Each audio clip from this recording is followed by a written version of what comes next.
Enpresa baten euskara sartzen danean, balore positiboak irteten direz, eta balore positibo horiek ahalegina eta erresilientzia direz importanteak. Espero duguna, enpresa berritzaileen eredu hizkuntza euskara izatea. Ahalegin asko egin da hori sakontzeko, eta hori da gure helburua.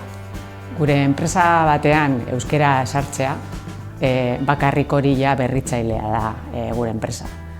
Baita ere, ahalegin hori egitea uste dugu importantea dela, ze beste aukera batzuk emoten dio enpresari berritzaileagoa izateko. Euskara sartzea enpresa batean plus bata. Enpresa batean euskara sartzea eta gehitzea erronka itzela da, eta gainera berrikuntza sortzen da enpresan. Momentu honetan tren hori ez duguna hartzen, galtzen du aukera importante bat.